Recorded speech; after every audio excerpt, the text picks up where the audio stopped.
प्रचोदयन्तां पावमानि द्विजानाम् आयुः प्राणं प्रजां पशुं कीर्तिं द्रविणं ब्रह्मवर्चसं मह्यं दत्त्वा व्रजत ब्रह्मलोकम् मह्यं दत्त्वा व्रजत ब्रह्मलोकम्। ఓం శాంతి శాంతి శాంతి. ఈ యొక్క ఉపనిషత్తు జ్ఞాన గంగా అధ్యాత్మ సత్సంగానికి వచ్చేసినటువంటి వారందరికీ నమస్తే, స్వాగతం, సుస్వాగతం. ఓం నమస్తే ఆచార్యజీ. సర్వభ్యో నమో నమః ఆచార్యజీ. శ్వేతాశ్వతర ఉపనిషత్తు 6వ అధ్యాయము 12వ సంపుటంలో ఉన్నాం.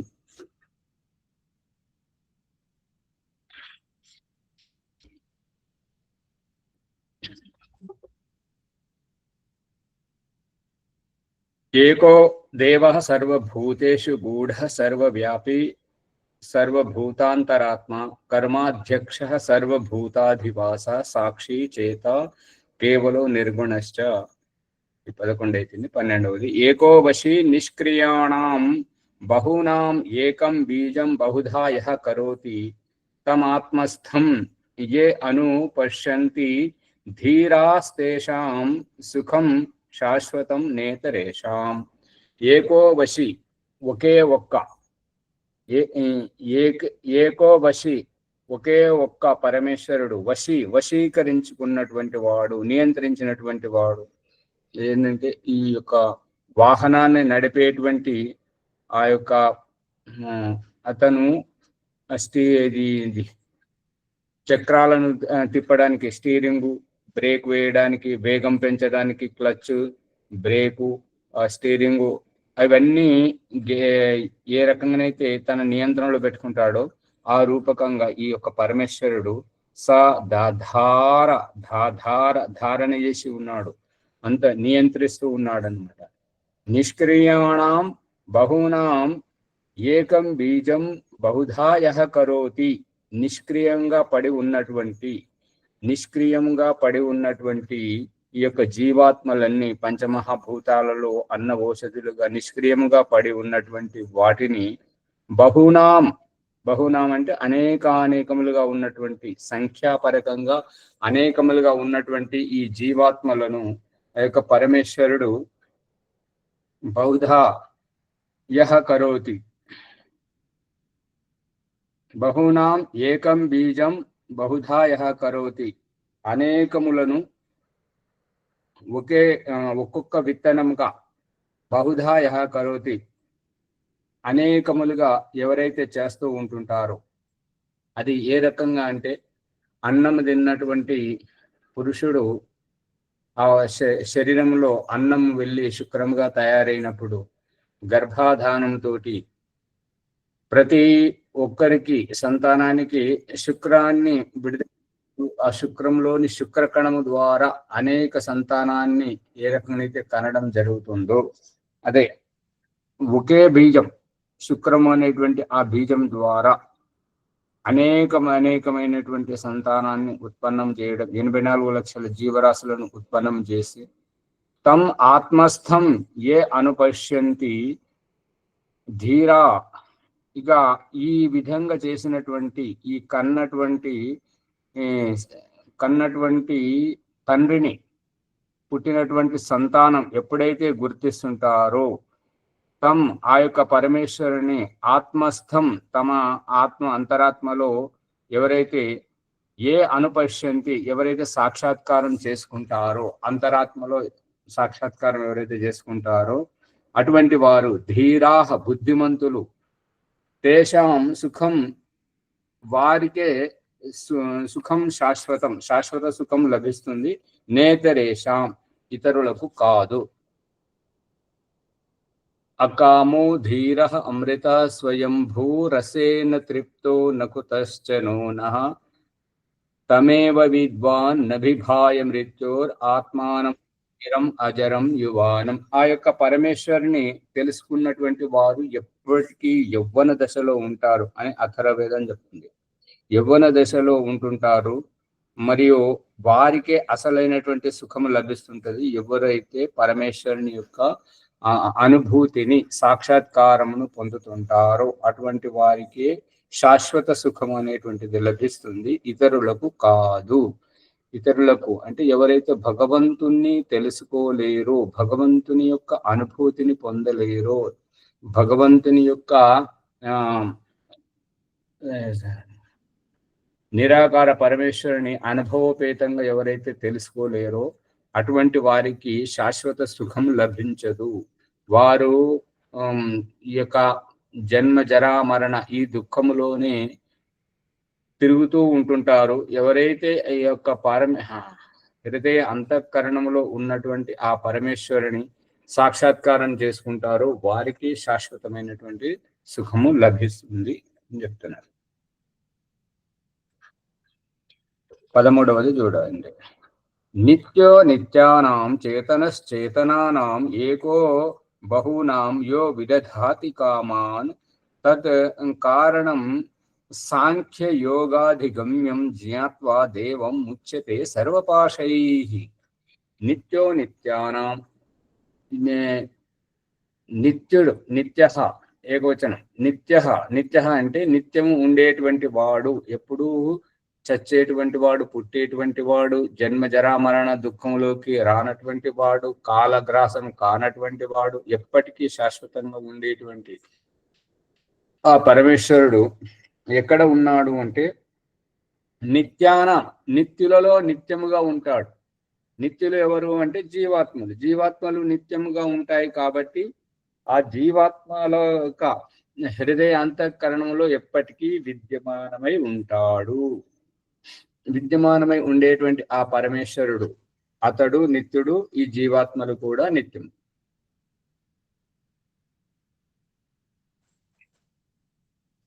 నిత్యులలో నిత్యుడైనటువంటి ఆ యొక్క పరమేశ్వరుడు ఇంకా అతడు ఎటువంటి వాడు అని అంటే చేతనశ్చేతనానాం, జీవాత్మలు చేతనం, చేతనులలో చైతన్యము అలాంటి వాడు. చేతనులలో చైతన్యుడు ఎవరు? చేతనులలో చైతన్యునిగా ఎలా తెలుస్తుంది అని అంటే చేతనులలో చైతన్యం కలాంటి వాడిని ఎలా గుర్తించాలి?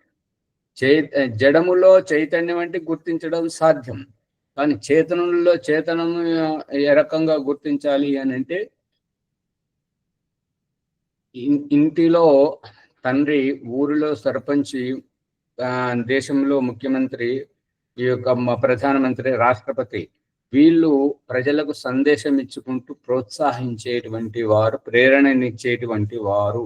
వారి దిశానిర్దేశంలో తల్లిదండ్రుల ఆజ్ఞానుసారంగా, గురువు ఆజ్ఞానుసారంగా, గ్రామాధికారి చెప్పినట్టుగా, సర్పంచ్ చెప్పినట్టుగా, ఎమ్మెల్యే ఎంపీలు వాళ్ళు చెప్పినట్టుగా ఈ యొక్క నియమాలను సామాన్య ప్రజలు ఏ రకమైతే పాటిస్తూ ఉంటుంటారో అదే విధంగా మన హృదయ అంతఃకరణలో ఉన్నటువంటి ఆ యొక్క పరమేశ్వరుడు మనం తప్పు చేయబోతున్నప్పుడు హెచ్చరించడం, మరియు మంచి చేయబోతున్నప్పుడు, గొప్ప పనులు చేయబోతున్నప్పుడు పులకరింపజేయడం, ఉత్సాహం ఉల్లాసం కలిగింపజేయడం, ఆనందింపజేయడం, ఈ రూపకంగా చేతనశ్చేతనానాం, చేతనులను చైతన్యపరిచేటువంటి వాడు. అర్థమవుతుందా?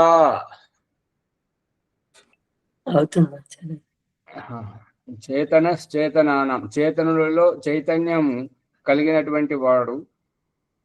ఏకో బహూనాం యో విదధాతి కామాన్, ఒకే ఒక్కడు బహూనాం అనేకములుగా ఉన్నటువంటి వారి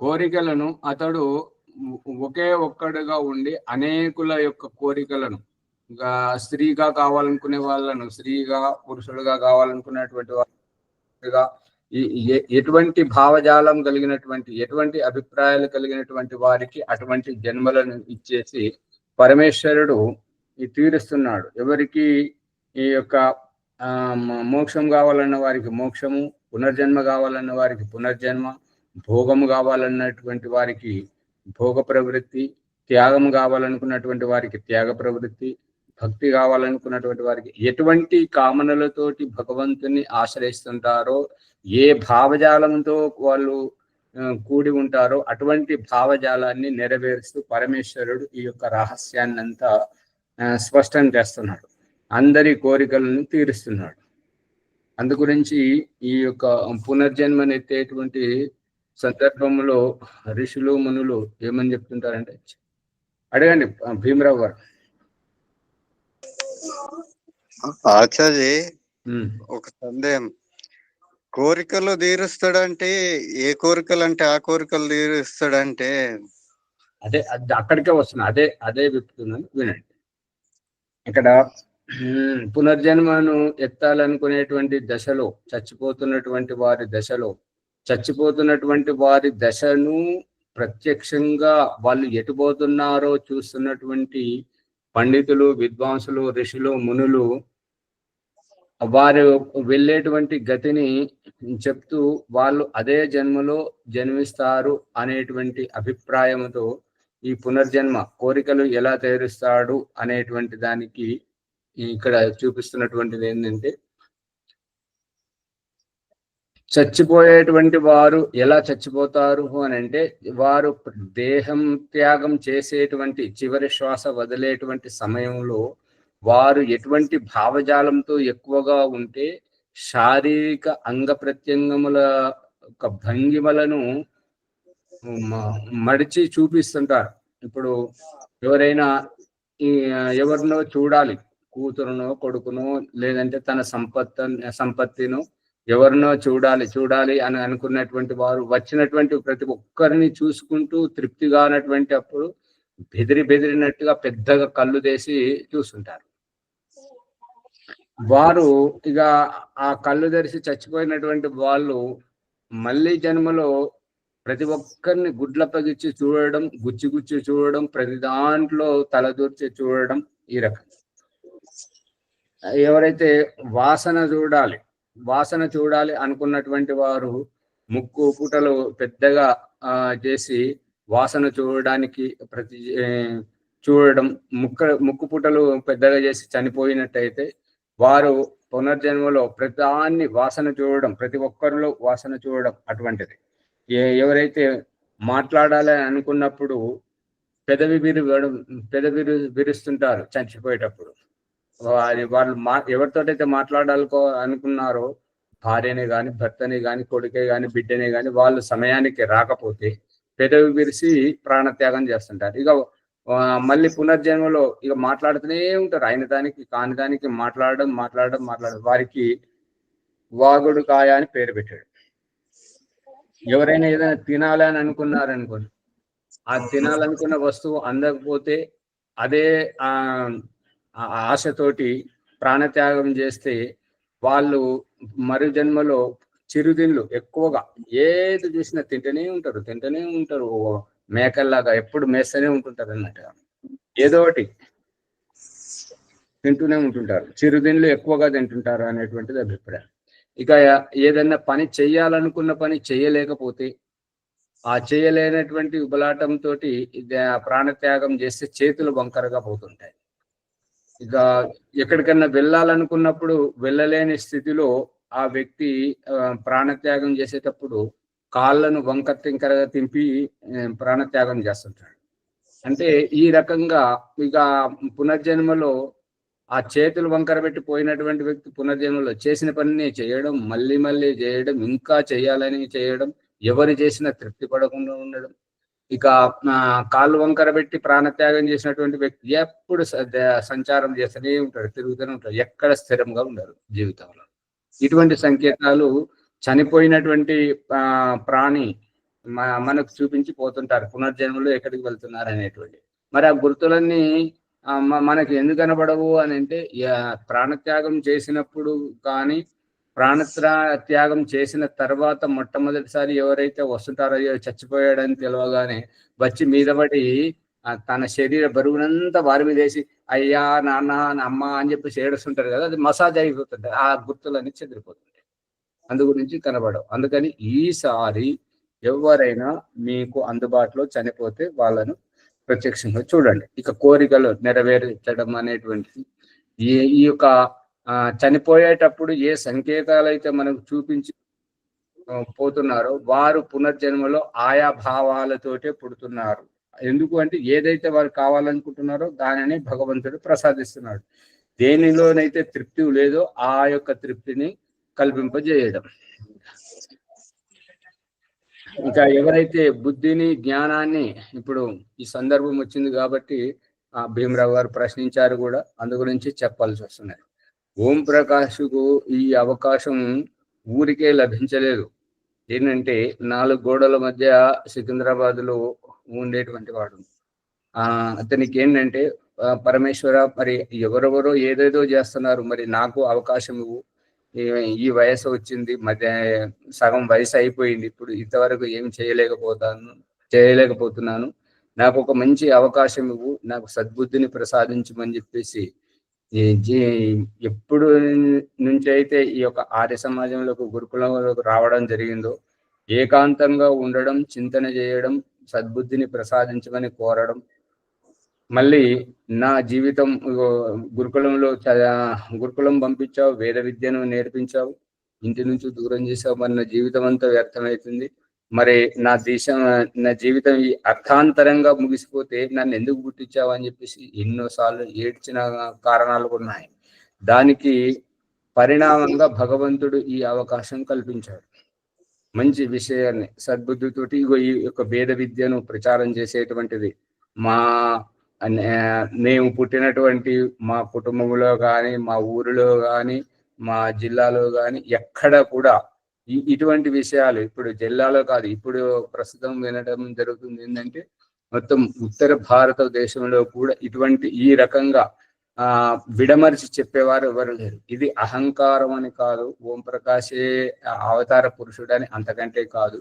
కాకపోతే ఎంతో మంది గురువుల చేత ఈ యొక్క ఆధ్యాత్మిక జ్ఞానం ఇంత విపులంగా నేర్పించి ఈ రకంగా చెప్పిస్తున్నది ఆ యొక్క భగవంతుడే. ఇది భగవంతుడు ఇచ్చినటువంటి చూపించినటువంటి అనుగ్రహం వల్లనే జరుగుతుంది. ఇంతకు మించి ఇక ఏం చెప్పడానికి లేదు. ఇది నేనే ప్రత్యక్ష కారణం దీంట్లోనైతే. ఈ విషయంలో అర్థమవుతుందా భీమరావు గారు? అర్థమవుతుంది ఆచార్య. ఎందుకంటే భగవంతుడు వరాలు ఇస్తాడు అనేటువంటి దానికి మనం అతని మీద పూర్తి నమ్మకంతో, సమర్పితం, అంకిత భావంతో ఉండి మనం చేసే ప్రయత్నం మనం చేస్తుంటే అతడు పాత్రత, యోగ్యత, సామర్థ్యం, సమయం, సందర్భాన్ని బట్టి ప్రతి ఒక్కరికి కల్పిస్తుంటాడు.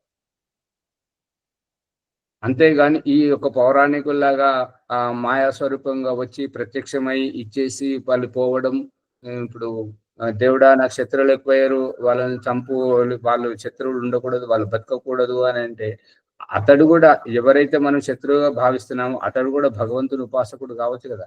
రాముని లాంటి వాడే రావణుని యజ్ఞాన్ని భంగం చేయడానికి విభీషణుడు చెప్పుడు మాటలతోటి హనుమంతుడు వెళ్ళి యజ్ఞాన్ని ఆర్పేసి మధ్యంతరంగా చేసినటువంటిది. అర్థమవుతుందా? చెప్పండి. అనుసారంగా వస్తుంది కదా, కోరిక మేరకే వస్తుందా? కర్మ లేదు కానీ కోరుకుంటాడు, కోరుకున్నంత మాత్రాన వస్తుందా జన్మ అని? ఇప్పుడు మీరు ఓం ప్రకాష్ అభిప్రాయాన్ని మీరు పూర్తిగా వినలేదు. ఏంటంటే గురుకులంలో వెళ్ళే కంటే ముందు ఈ స్పృహయే లేదు. ఆర్య సమాజం పరిచయం అయ్యే వరకు ఈ స్పృహయే లేదు. గురుకులంలో ఎట్లెట్లా గురువుల సాన్నిధ్యంలో కూర్చుని శాస్త్రీయ అధ్యయనం చేస్తున్నప్పుడు స్వతంత్ర చింతనం వచ్చింది. ఒక ఏకాంతంలో ఉండి ఆలోచన చేయడం, ఒంటరిగా ఉండి చింతన, మనన, నిత్యాసనం చేస్తూ ఉండడం వల్ల కొంత వివేకం కలిగింది. ఆ తర్వాత మధ్యలో వేరే గురువులు వచ్చి ఈ శాస్త్రీయ అధ్యయనాన్ని లోతుగా పరిచయం చేయించడం ద్వారా మళ్ళీ ఏమి గురుకులం విద్యను చదివించి గురువుల సంపర్కంలో తిప్పుతూ ఆ యొక్క సికింద్రాబాద్ లో అపార్ట్మెంట్ లో 4 గోడల మధ్య, ఆశ్చర్యం వేస్తుంది మీకు, మీరు నమ్మండి నమ్మకపోండి, నెలల తరబడి వేసిన గడియ వేసినట్టే ఉంటుంది, మూసిన తరపు మూసినట్టే ఉంటుంది, కానీ అవసరాలు మాత్రం పూర్తిగా తీరేటువంటివి. అంటే వేసిన తరపు వేసినట్టే అంటే ఏమి పని పాట లేదు, ఉద్యోగం, వ్యాపారం ఏదీ లేదు. వచ్చేవాళ్ళు చేసేవారు ఏదీ లేరు. అన్నీ అయితే నాకు ప్రత్యక్షంగా జరిగాయి. అక్కడ దాదాపు 20 సంవత్సరాలు నేను ఉండి వచ్చాను. ఇది నా ప్రత్యక్ష అనుభవం. మళ్ళీ ఇగో ఈ రకంగా ఈ విద్యని ఈ రకంగా విడమర్చి చెప్పించడం, అది మీకు ఇదివరకు కూడా చెప్పాను. చిన్నప్పుడు నా పరిస్థితి ఎలా ఉండేది అంటే, ఇంటికి ఎవరైనా చుట్టాలు వస్తే ఇంట్లో ఉండేవాడిని కాదు, దూరంగా పారిపోయేది. ఆ గోడ సాటు నుండి తొంగి చూసేది, వాళ్ళు వెళ్ళిపోయారా లేదా. మా ఇంటి పక్క వాళ్ళని, ఇంటి ముంగటి వాళ్ళని అడిగేటువంటిది, వాళ్ళు వెళ్ళిపోయారా లేదా. ఎందుకంటే వాళ్ళ ముంగటికి పోతే ఏం చదువుకున్నావు అని అడుగుతారు, ఏమేమో అడుగుతారు. నేను మా ప్రశ్నలకు సమాధానం చెప్పలేకపోతే నామూసి అని చెప్పేసి, దీన్ని ఇంగ్లీష్లో ఏమంటారంటే ఇన్ఫీరియారిటీగా, అంత భావనతోటి ఉండేటువంటి వ్యక్తిని ఇప్పుడు ఈ రకంగా చెప్పిస్తున్నాడు అంటే ఇది భగవద్ అనుగ్రహం కాకపోతే ఇంకేమిటి. అర్థమవుతుందా భీమరావు గారు? అర్థమవుతుంది ఆచార్య, ధన్యవాదములు. అది మీరు ఇంకా ఈ యొక్క ముఖాముఖిగా వినేటువంటిది పక్కన పెట్టేసి, ఎప్పుడైనా అవకాశం దొరికితే సాధన పరంగా కూర్చుండి సాధన చేయడానికి రండి. అప్పుడు ప్రత్యక్షంగా తెలుస్తుంది, అనుభవపేతంగా. సరే ఆచార్య. కేవలం విషయ పరిజ్ఞానంతో శ్రవణానందమే ఇది. దీన్ని ఆచరణలో పెట్టడానికి సువర్తలమ్మ గారు, వారు ప్రభాకర్ గారు అయితే వ్యక్తపరుస్తున్నారు.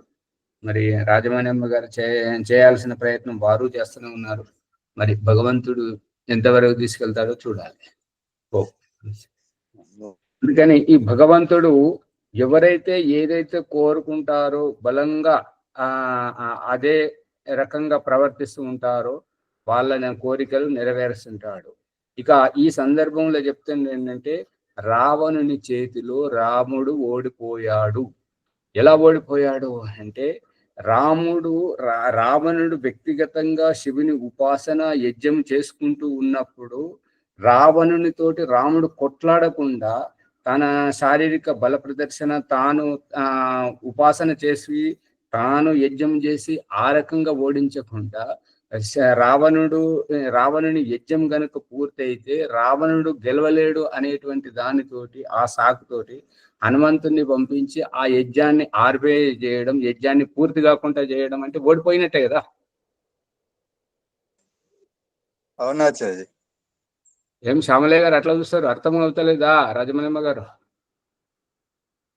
నీకు కావాలంటే శారీరకంగా కొట్లాడు, నువ్వు ఏదైతే చేస్తున్నావో ఆ విషయంలో నువ్వు తర్కం చెయ్యి.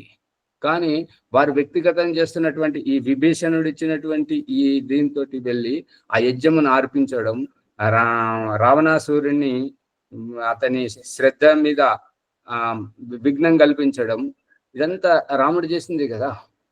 అంటే ఓటమిని అంగీకరించినట్టే కదా.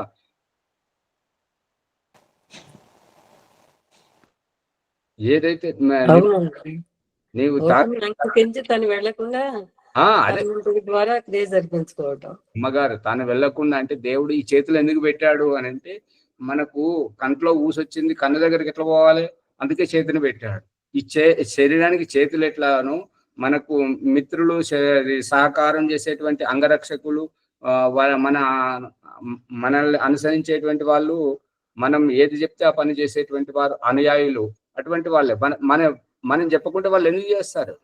మన అనుమతి లేకుండా. ఇప్పుడు రావణాసురుని దగ్గరికి హనుమంతుడు ఎందుకు పోయిండు? రాముడు ఆజ్ఞ ఇస్తేనే కదా పోయింది. మరి రాముడు ఆజ్ఞ, ఇప్పుడు రాముడు వేరు హనుమంతుడు వేరు కాదు. ఆ విషయంలో రాముని ఆత్మనే హనుమంతునిలో పనిచేసి ఆ రావణాసురుని యజ్ఞాన్ని మధ్యంతరంగా ఆపేయడం.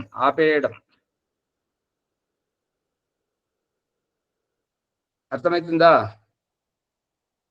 ఎవరు చెప్పరు. ఏ రాజమణమ్మ గారు నిద్ర వస్తుందా ఏంటి మాట్లాడాలి? నమస్తే. ఓడిపోవడం అంటే ఎట్లా ఆచార్య? కొట్టడం కూడా అవుతుంది కదా ఆచార్య, అట్లా చేయడం. అదే ఇప్పుడు వాళ్ళని ఎట్లయితే దొంగచాటుగా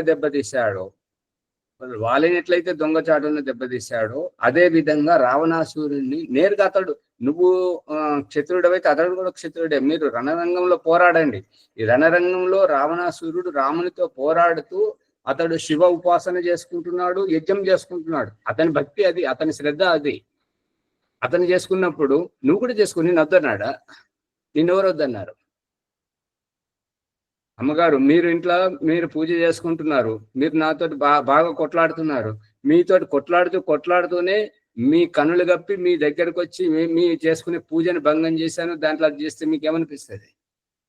అంటే నేరుగా కొట్లాడలేకనే కదా. మీ ఇంట్లో మీరు చేసారు, నా ఇంట్లో నేను చేసుకోవచ్చు కదా. అది దేశం కిందకి వస్తుందా ఆచార్యది? అది ఏమైనా కానివ్వండి, ఈ విషయంలోనైతే మనకు కావాల్సింది ద్వేషమే కదా. ఇప్పుడు ఒకరికొకరు చావోరేవో తేల్చుకోవాలి అని అన్నప్పుడు రాముడు రావణుని తోటి నెగ్గలేడని విభీషణుడు ఇచ్చినటువంటి ఆ యొక్క ఏంటంటే ఏమంటారు, ఇంటి భేదమా ఏమంటారు, ఇంట్లో దొంగని ఈశ్వరుడు కూడా పట్టలేడు అనేది. ఇంటి గుట్టును అంటే చెప్పాడు కాబట్టి తదనుగుణంగా వెళ్ళి వాళ్ళు యజ్ఞం ఆర్పాల్సిన అవసరం ఏమి? నువ్వు చేసుకో యజ్ఞం, నిన్ను యజ్ఞం చేసుకో ఎవరొద్దన్నారు? నువ్వు రావణాసురుడు ఒక గదిలోనే చేశాడు, కానీ నువ్వు మొత్తం ఆ యొక్క వానరులను తీసుకొని పెద్ద యజ్ఞం చెయ్యి, అఖండ యజ్ఞం చెయ్యి. ఆ యజ్ఞం రావణాసురుని కంటే గొప్పగా చేసి భగవంతుని అనుగ్రహం పొందు. అది కాదు కదా. అందుకని ఈ రకంగా భగవంతుడు మరి ఎందుకలా చేసినట్టు ఆచార్యజీ? అంతే కదా, రాముడికి కూడా రావణుడి కంటే ఎక్కువ ఉంది కదా. ఎక్కువ శక్తి రావద్దు రావణునికి, అతని శక్తులను దెబ్బతీస్తున్నాడు కదా. ఇప్పుడు భగవద్ అనుగ్రహం అతనికి లభిస్తే మళ్ళీ ఇతను ఓడిపోయినట్టే కదా. అవును, అదే మరి తనకి కూడా తెలుసు కదా, తను చేయకుండా రాకుండా అలా ఎందుకు డిస్టర్బ్ చేసినట్టు అనే.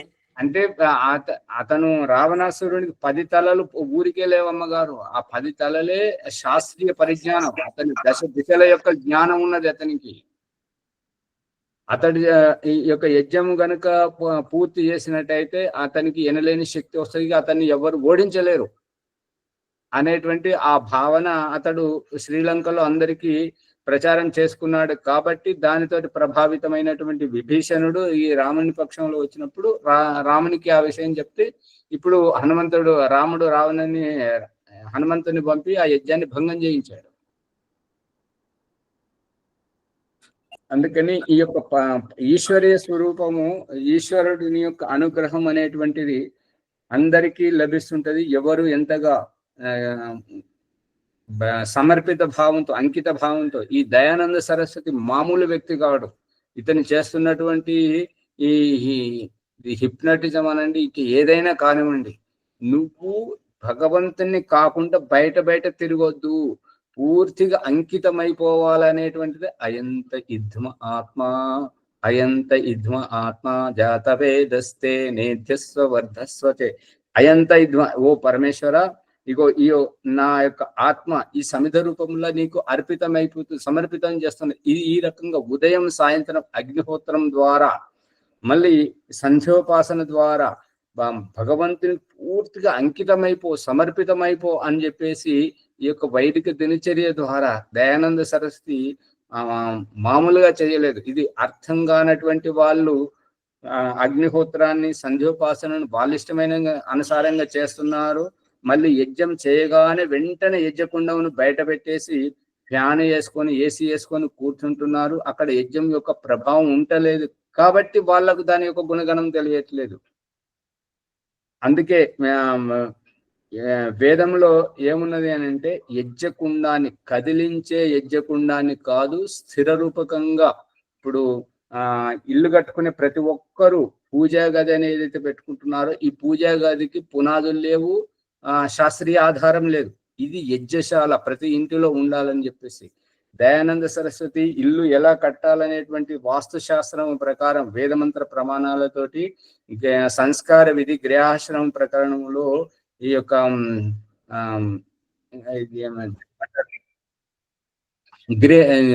గృహ ప్రవేశం కంటే ముందు ఇల్లు ఎట్లా కట్టాలి, ఏ గది ఎక్కడ ఉండాలి, ఏ ద్వారం ఎక్కడ ఉండాలి అనేటువంటి పూర్తిగా వివరణాత్మకంగా ఇప్పుడు వస్తున్నది సంస్కార విధి. దాంట్లో మీరు చూస్తారు హిందీలో హిందీ భాష ఎవరికైతే వస్తుంటుందో వారు హిందీ సంస్కార విధిలో చూడండి. తెలుగులో అయితే ఈ సంవత్సరమే వస్తుంటది సంస్కార విధి చూడండి. అది 2-3 సంవత్సరాల నుంచి దీని మీదనే చర్చ జరుగుతుంది. అనువాదం చేసి పెట్టడం జరిగింది. దాతలు దొరికితే ముద్రణ చేయడానికి సిద్ధంగా ఉన్నాం. మొత్తం డిటిపి అయిపోయింది, అంత ప్రూఫ్ కూడా చూడడం అయిపోయింది. దాతల గురించి ఎదురు చూడడం జరుగుతుంది.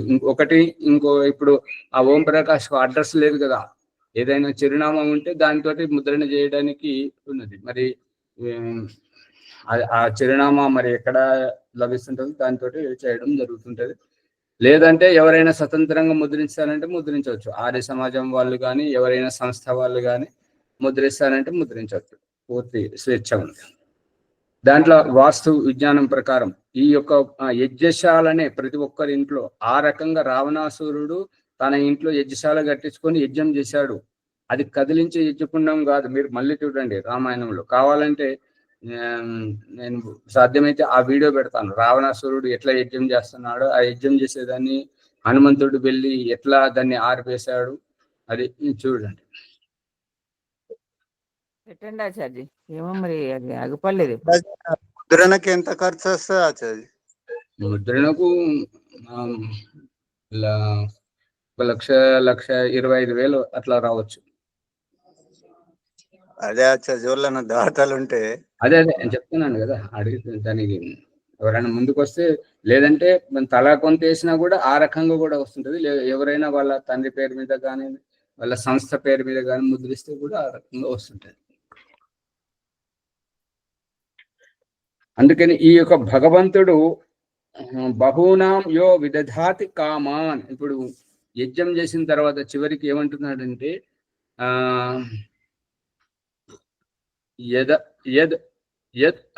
యదస్య కర్మణో అతి అరీరిచం యద్వాన్యూనం ఇహాకరం.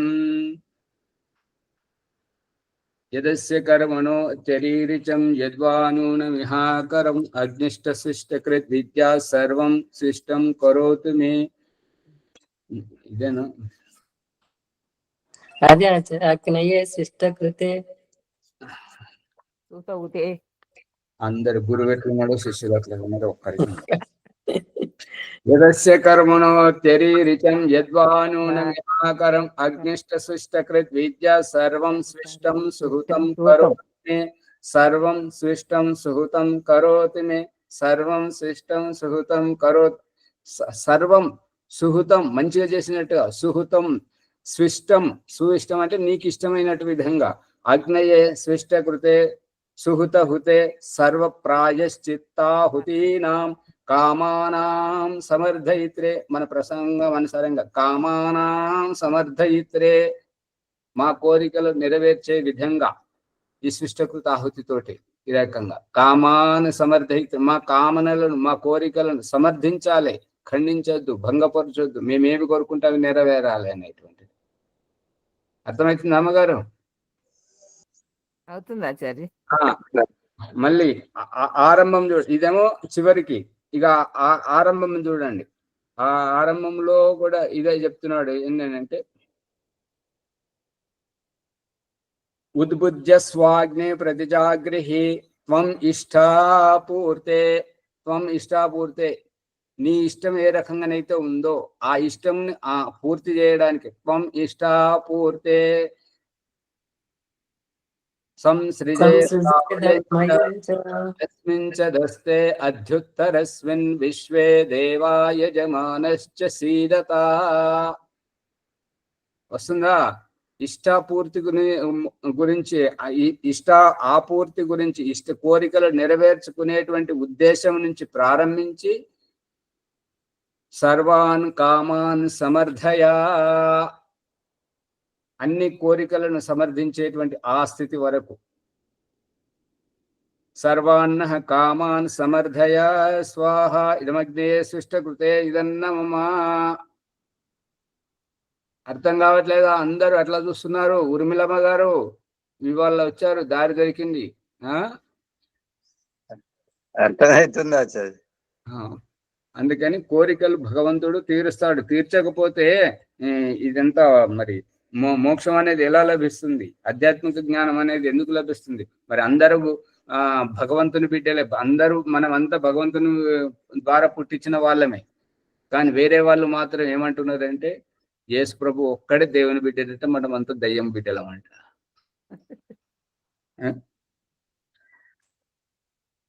అంటే దయ్యం బిడ్డలం అని వాళ్ళు అనకపోయినా దేవుని బిడ్డ అతను అన్నప్పుడు మరి మనం ఎక్కడి నుండి వచ్చాం? దేవుడైతేనే అడిగిపిస్తాం నువ్వు ఎవరు అనేటువంటి దాంతో మన పూర్వ చరిత్ర అంతా నువ్వు ఎవరు అంటే ఫలానా ఆయన కొడుకు, ఆయన ఎవరు కొడుకు అంటే వాళ్ళ నాన్న కొడుకు, వాళ్ళ నాన్న కొడుకు, అట వెనుకకు పోతుంటే అది మూలంలో పరమేశ్వరుడు వస్తుంటాడు. మనం అంతా దేవుని బిడ్డలమే. అమైతుని సృష్టిలో మనం తెలుసుకుంటున్నాం కదా, ఈ యొక్క జరాయుజ గర్భం దాల్చినటువంటి వాళ్ళలో మొట్టమొదట పశువులు, ఆ తర్వాత మనుషుల యొక్క సృష్టి, అందరూ భూమిలోంచి పుట్టినటువంటి వాళ్ళే కదా. మరి దేవుని బిడ్డ అంటే ఆయన ఎక్కడికి వెళ్ళి పుట్టిండు? ఆకాశంలో వర్షాలు పడ్డప్పుడు చేపలు కప్పలు అన్ని పైనుంచి పడుతుంటాయి కదా, ఆ రకంగా పడ్డాడా? ఊడిపడ్డాడా? లేదా సమాధానం చెప్పాల్సి వస్తుందని చెప్పేసి శ్యామలయ్య గారు కెమెరా బంద్ చేసుకుంటున్నారు. ఎట్లా పుట్టాడు యేసు ప్రభు? శ్యామలయ్య గారు చెప్పండి. భాగ్యలక్ష్మి గారు అర్థం కావట్లేదా?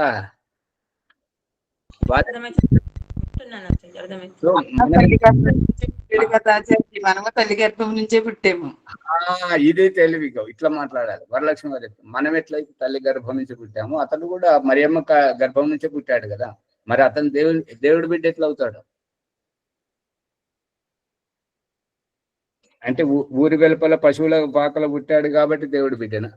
అట్లా పశువుల పాకలో ఊరి వెలుపల అందరూ ఎంతమంది పుడుతున్నారు కదా, మరి ఫుట్పాత్ల మీద. సందేహం ఆచార్య, ఆ మాందాత కన్ను నుంచి పుట్టిండని చెప్తారు, అది ఎట్లా నమ్మాలి? మాందాత కన్ను నుంచి పుట్టాడా వీపు నుంచి పుట్టాడా? కన్ను నుంచి పుట్టిండని చెప్తారు. కన్ను నుంచి ఎట్లా పుడతారు? కన్ను నుంచి ఎట్లా పుడతారు? వీపు నుంచి ఎట్లా పుడతారు? కర్ణుడు చెవి నుంచి ఎట్లా పుడతాడు? సూర్యపుత్రుడు అని అంటాడు కదా, ఎట్లా పుడతాడు? అది ఎట్లా సాధ్యం? ఇవన్నీ బుద్ధిహీనమైనటువంటి మాటలు, దాంట్లో ఆధారం లేదు. ఏదో ఇక్కడ రహస్యం ఏంటంటే ఇంకేదో ఉంది, అది చెప్తే ఇక్కడ చులకనైపోతాము, చరిత్రహీనత బయటపడుతుంటది. కాబట్టి ఇది కప్పి ఉంచడానికి ఆ రకంగా సూర్యపుత్రుడు, కర్ణుడు చెవు నుంచి పుట్టాడు, ఈయన కన్ను నుంచి పుట్టాడు, ఆయన వీపు నుంచి పుట్టాడు. వాళ్ళు అడుగుతున్నారు కదా అక్కడ, మగాడు కలిస్తే నువ్వు ఎట్లా పుట్టినవు అయ్యప్పో అంటున్నారా? మరి అది ఏంటిది? అందుకని అక్కడ పోవద్దు, మనం ఇక్కడ మాట్లాడుకుంటున్నాం కాబట్టి ఇక్కడే ఉన్నట్లు. ఇక దీన్ని ఇంకేమంటారంటే వారు పుట్టపర్తి సాయిబాబా గురించి, నువ్వు నోటితోటి తీసినటువంటి లాలా జలముతో నువ్వు దీపమే ముట్టిస్తే వెలిగినప్పుడు నిన్ను తీసుకెళ్ళి ఆ యొక్క అరబ్ సాగర్లో, హిందూ మహాసాగర్లో ముంచేస్తే ఆ నీళ్ళన్నీ పెట్రోల్ అయిపోతే మాకు అరబ్ దేశాల నుంచి కొనాల్సిన పనే ఉండేది కదా అని అంటుంటారు. మరి ఇక దానికి అదంతా ఎందుకంటే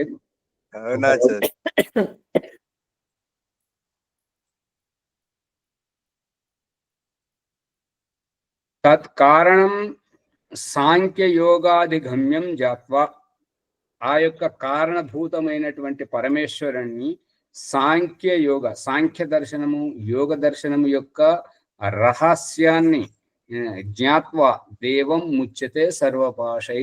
ఎవరైతే ఈ యొక్క అధ్యాత్మ జ్ఞానం తెలుసుకుంటారో, సాంఖ్య దర్శనం ద్వారా, యోగ దర్శనం ద్వారా చెప్పబడినటువంటి అధ్యాత్మ రహస్యాన్ని హృదయంగమం చేసుకుంటారో వారు సర్వపాశం అంటే దుఃఖాలు, బాధలు, జన్మాంతరంతో వస్తున్నటువంటి ఈ వృద్ధాప్య దుఃఖం, ఈ యొక్క రోగాల దుఃఖం, అన్ని రకాల దుఃఖాలు అనేటువంటి వాటితోటి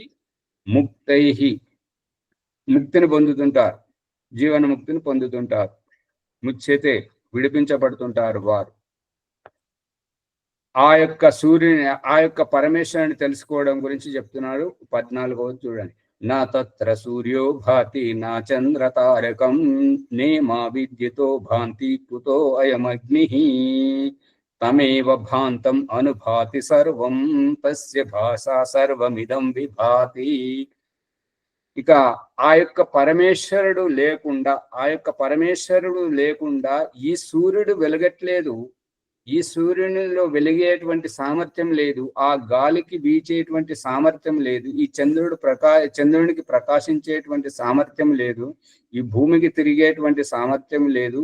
ఈ జీవులకు జన్మించేటువంటి ఆస్కారం లేదు. అన్నింటినీ కల్పిస్తున్నటువంటి వాడు ఆ యొక్క పరమేశ్వరుడే అనేటువంటి రహస్యాన్ని యజుర్వేదము 32వ అధ్యాయంలో చెప్తున్నటువంటిది ఏంటంటే, తదేవాగ్నిస్తదాదిత్యస్తద్వాయు తదు చంద్రమా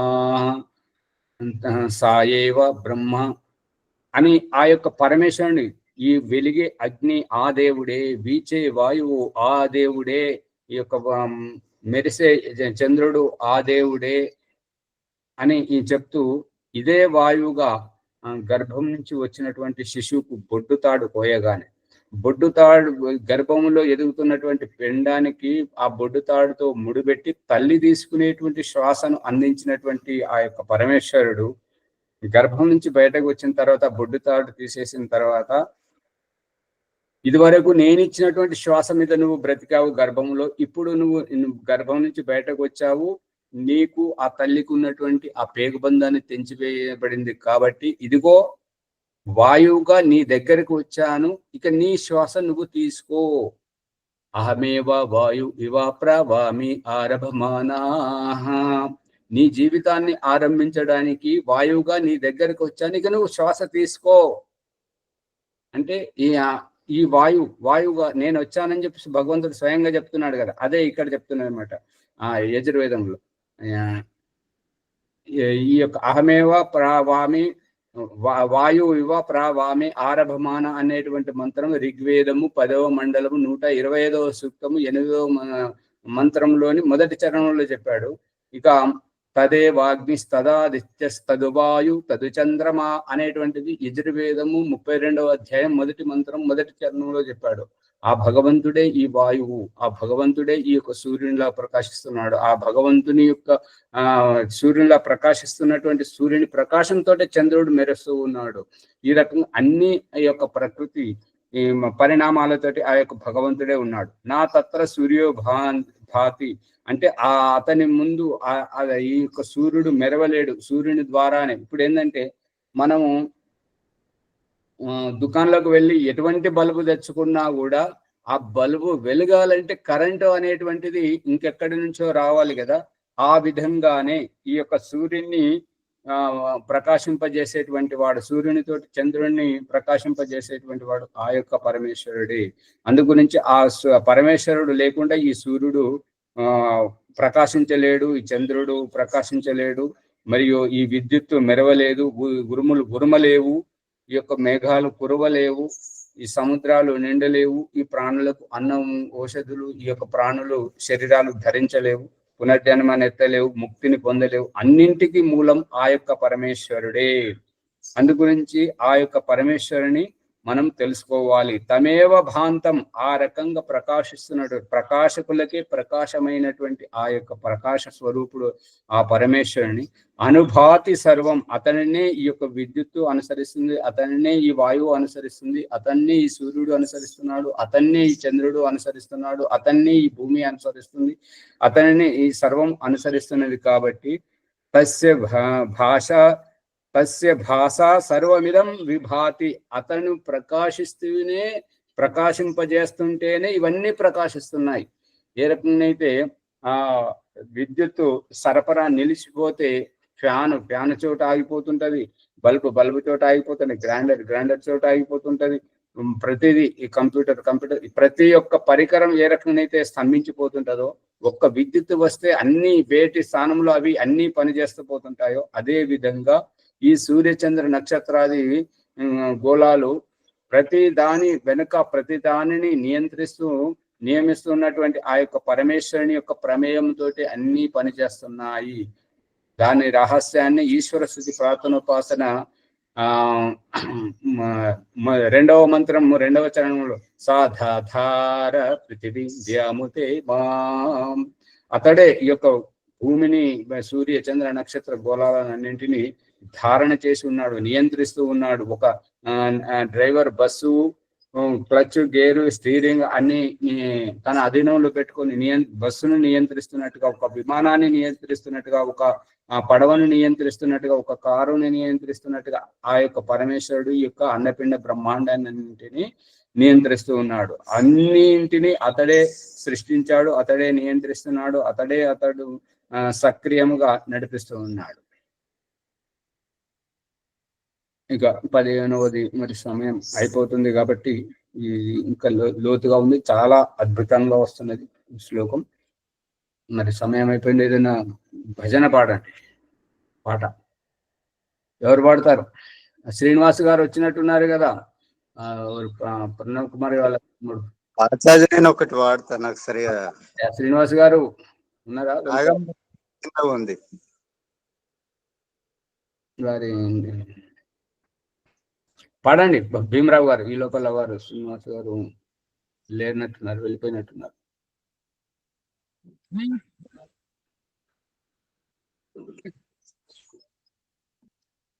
మన ముంగిలి ఊడ్చని లేదు, భగవంతుడెలా వస్తాడు. మన ముంగిలి ఊడ్చని లేదు, భగవంతుడెలా వస్తాడు. మురికి పేరుకొని ఉన్నది, భగవంతుడెలా వస్తాడు. మన హృదయం ద్రవించనే లేదు, ఇతరుల దుఃఖం చూసి. సహాయం చేయనే లేదు, దారి తప్పిన వారెవ్వరికి. కరుణ లేశమైన లేనే లేదు, భగవంతుడెలా వస్తాడు. మన ముంగిలి ఊడ్చనే లేదు, భగవంతుడెలా వస్తాడు. మురికి పేరుకొని ఉన్నది, భగవంతుడెలా వస్తాడు. హృదయము లోపల చూడు, ఈశ్వరుడే ఉంటాడు.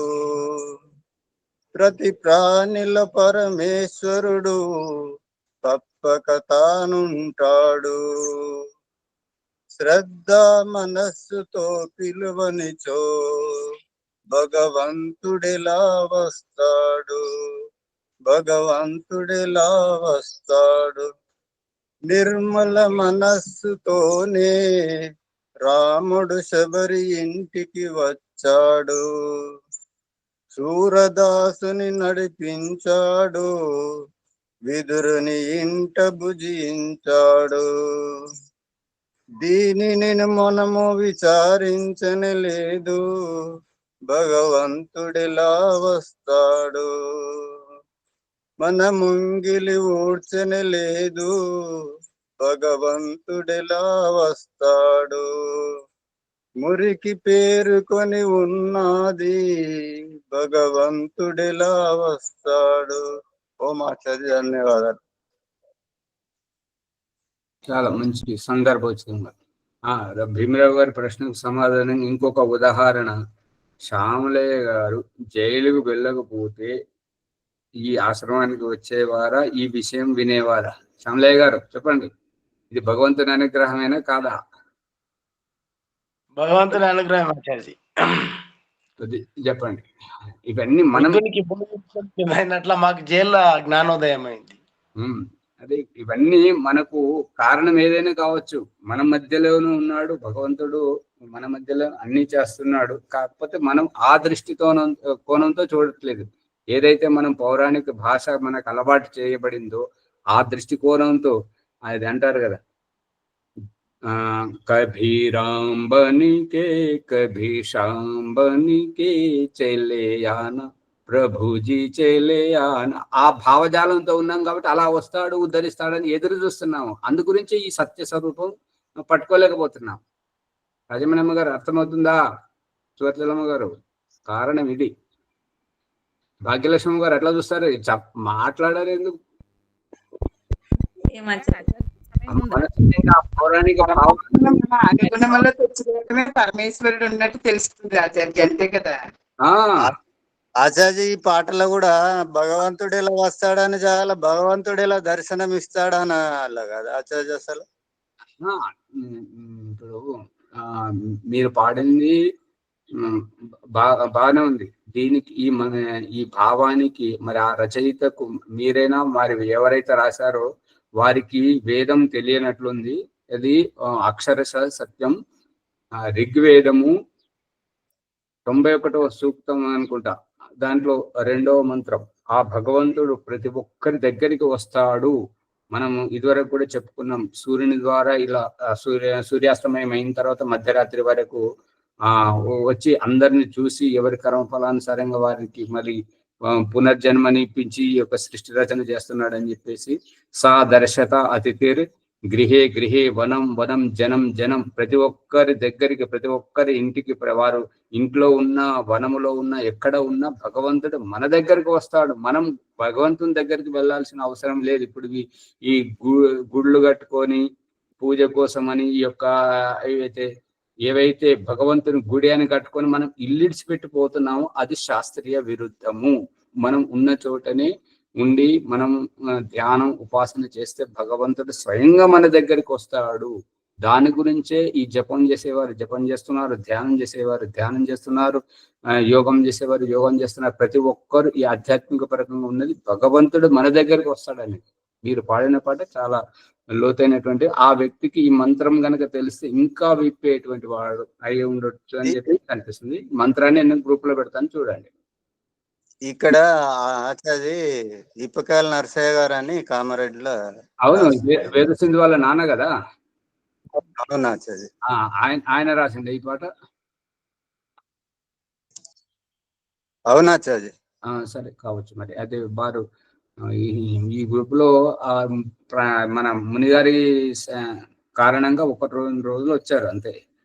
వస్తుంటే వారికి వేదమంత్రం చెప్తాను, మీరు కలిస్తే వారికి చెప్పండి, దాన్ని చదువుకొని అర్థం చెప్పుకొని ఇంకా విపులంగా రాయగలుగుతారు. అదే వానప్రస్థాశ్రమం గ్రహించండి ఆచార్య, తెలుసు.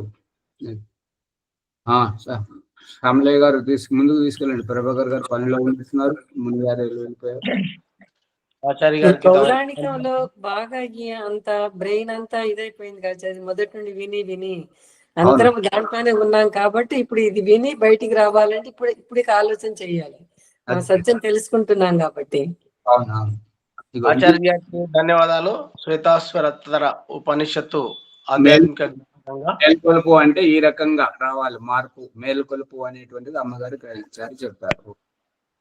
ఈ యొక్క తెలిసిన విషయాలను ఆచార్జీ, ఎవరైతే భగవంతుని గురించి తపన, నేనేదో కావాలి, ఏదో తాను కోరుకున్నది తనకు జరుగుతుందని తన స్వానుభవాలను సికింద్రాబాద్లో అనుభవించినటువంటి అనుభవాలు, ఆ విధంగా మనం కూడా ఉదయం లేస్తేనే ఎవరికైతే ఈ యొక్క కోరికలు ఉంటాయో, ఏ కోరిక భగవంతుని చేరుకోవాలి, భగవంతుని మార్గంలో నడవాలి, మంచి ఇంకొకరికి చెప్పాలి, మంచి అన్నది మంచి అన్నది పంచాలి అనేటువంటి కోరికలు ఎవరికైతే ఉంటాయో వాళ్ళు ఇట్లాంటి కార్యక్రమాలు, ఈ కార్యక్రమం నేను కూడా ఈ విధంగా వచ్చిన అనేటటువంటి తన సొంత అనుభవము.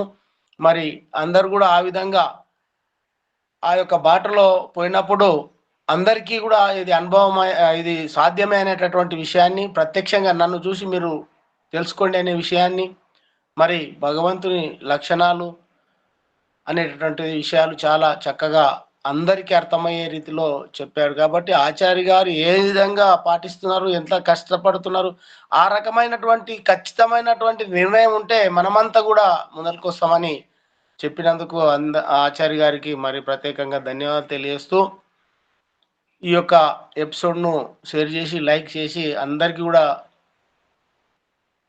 తెలిసేటట్లుగా చేస్తారని కోరుకుంటూ, ఈరోజు సంధ్యోపాసన నాది శ్యామలయ్య, రేగడి మైలారం, బొమ్రస్పేట్ మండల్, వికారాబాద్ జిల్లా సంధ్యోపాసన నేను చేస్తున్నాను. అందరికీ నమస్తే. వైదిక సంధ్యాయోగ బ్రహ్మ సాక్షాత్కారం పుట్టబోయే శిశువు ఆత్మభావన భగవంతుని ప్రార్థిస్తుంది ఏమనగా, ఓం అమృతోపస్తరణమసీ స్వాహ.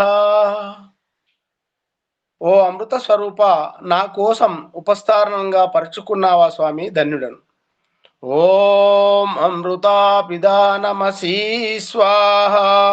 ఓ అమృత స్వరూప, నా ఆత్మరక్షణకై ఆకాశ దుప్పటిగా ఆవరించావా స్వామి, ధన్యుడను. ఓం సత్యం యశశ్రీర్మై శ్రీ శ్రేతాం స్వాహ. ఓ పరమేశ్వర, సత్యం, యశస్సు, ధనైశ్వర్యాలు మరియు బుద్ధి నన్ను ఆశ్రయించి నాలో ఉండునుగాక. గర్భంలో ఊపిరితో పాటు శిశువు యొక్క ఆకలి దప్పికలు అమ్మ చూసుకునేలా చేశావు స్వామి. ఇప్పుడు గర్భం నుండి బయటకు వచ్చాక అమ్మతో కలిసిన ఆ పేగుబంధాన్ని సైతం తెంచనైనందున శిశువు అభ్యర్థన ఆచమన మంత్రం. ఓం శన్యో దేవీరభిష్టయ ఆపో భవంతు పీతయే శన్యోరభిస్రవంతు నః. ఓ దివ్య స్వరూప, ఇష్టపూర్వకంగా సేవించే యోగ్య జల స్రవములను నాకు అందుబాటులో స్రవింపజేయము స్వామి. ఈశ్వర ఉవాచ తదాస్తు. అదిగో అమ్మ దగ్గరికి వెళ్ళి కమ్మని స్తన్యపానం చేయు. జీవాత్మ, ఓ పరమేశ్వర, నాకు తల్లి, తండ్రి మరియు ఆత్మీయుల సాన్నిధ్యపు పునర్జన్మను ప్రసాదించుము స్వామి. ఈశ్వర ఉవాచ తదాస్తు.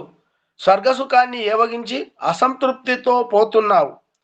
ఆ జనమరణ అసంతృప్తి దుఃఖ జన్మలలో ఒంటరిగా ఉండలేవు కాబట్టి ఈ ఇంద్రియ కాలక్షేపము నీకు ఊరట కల్పించునుగాక. అత ఇంద్రియ స్పర్శ మంత్రములు. అక్రియా ధ్యానం. ఈ అతీంద్రియ ధ్యానం అంటే ఏదైనా పని మీద కోరిక కలగజేయడం, ఆ పని చేసిన తర్వాత సంతృప్తి చెందడం. ఓం వాక్ ఏదైనా మాట్లాడాలి, చెప్పాలని, మాట్లాడే వరకు, చెప్పే వరకు సంతృప్తి.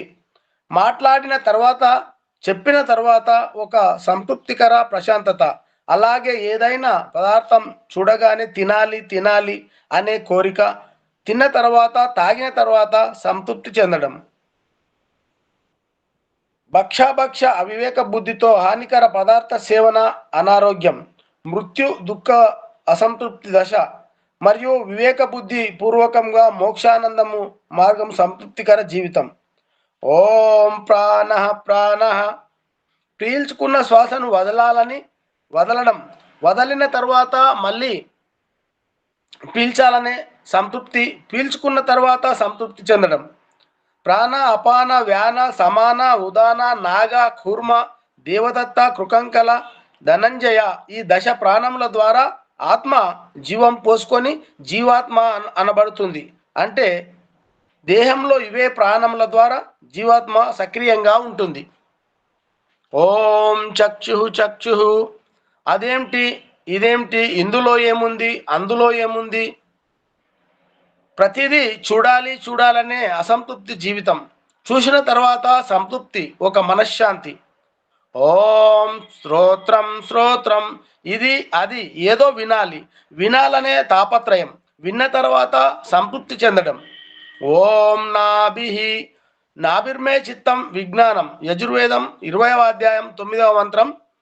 ప్రారబ్ధ బుద్ధి నన్ను జన్మకు భౌతికంగా నన్నొక వైపు దిగదారుస్తుంటే, మరొక వైపు ఈ మానవ జన్మలో పూజ, జపం, ఉపాసన, ధ్యానం అనే సందర్భాల పేరుతో పూజారి, ఆచార్యుల ద్వారా నన్ను మెప్పించి నీ చెంతకు రప్పించుకోవడం చూస్తే మాటలు రావడం లేదు స్వామి. ఓం హృదయం ముదానమశ్య సంశివ్య ధర్మ హృదయం చయత్. అధర్వణ వేదం 10వ కాండం 2వ సూక్తం 26వ మంత్రంలో, ఓ జగదీశ్వర, నీవు మా హృదయాలలోనే ఉంటూ మేము ఏదైనా తప్పులు చేస్తే భయంగాను, మంచి పనులు చేస్తే ప్రోత్సాహకంగాను ఇలా హెచ్చరిస్తూ ప్రేరణ కల్పిస్తున్నావు. ధన్యుడను స్వామి. ఓం కంఠ అసౌగ్రీవచ్చ శ్రోణి.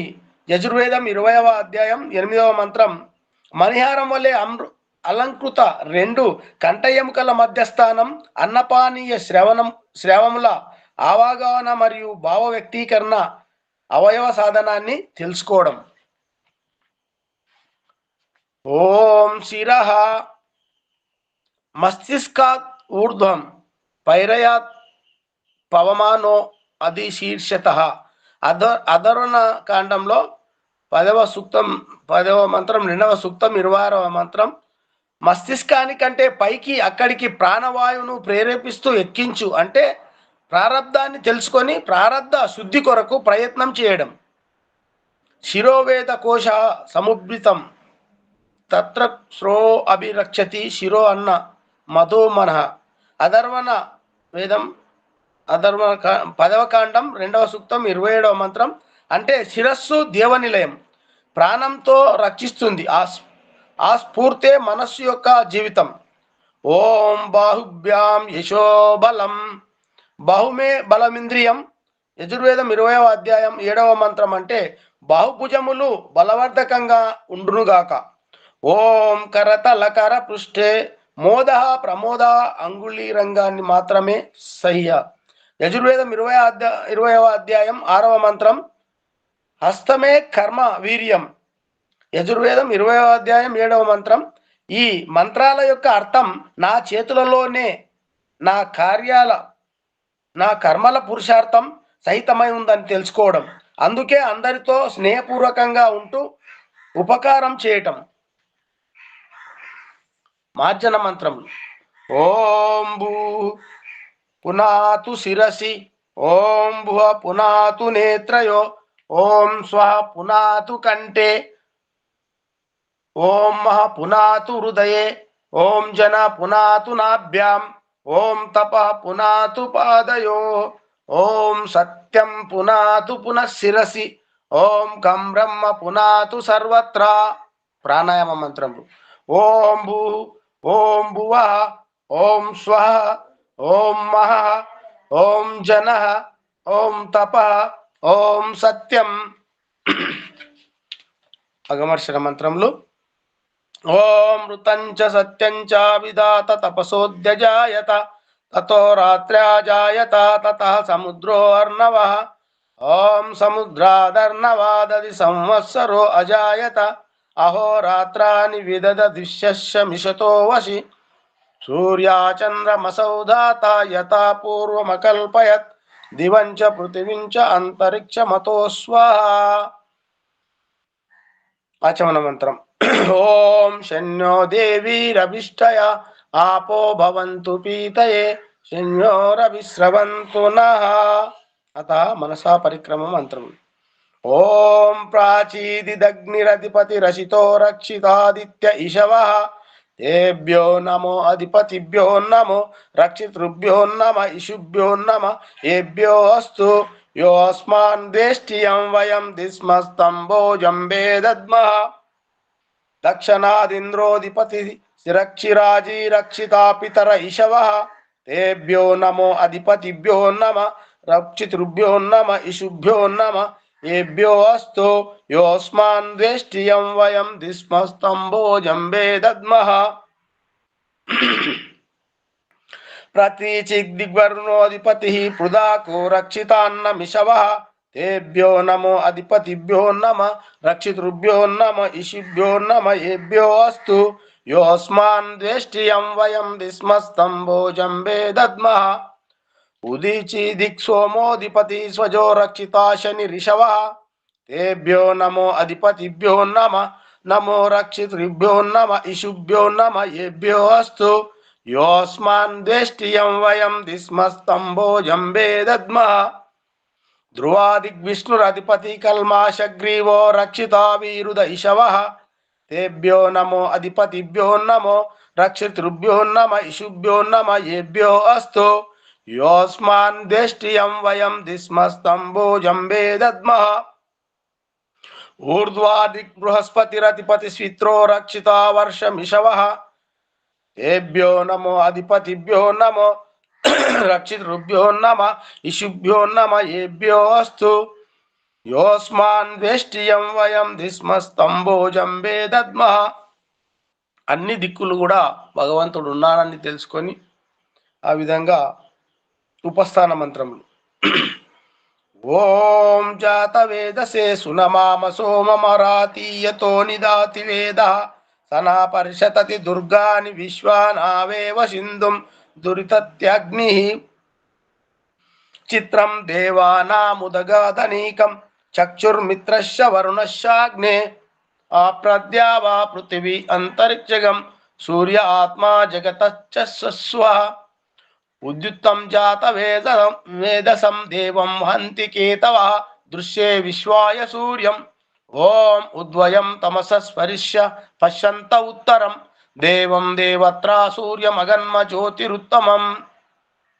ఈ విధంగా రెండవ ప్రకరణ పూర్తి చేసుకొని ప్రాయచిత్త మంత్రం ఓం తక్షుర్దేవహితం పురస్తా శుక్రముచ్చరత్ పశ్యేమ శరదాశతం జీవేమ శరదాశతం శృణుయామ శరదాశతం ప్రబ్రవామ శరదాశతం అధీనాశ్యామ శరదాశతం భూయచ్చ శరదాశతాత్.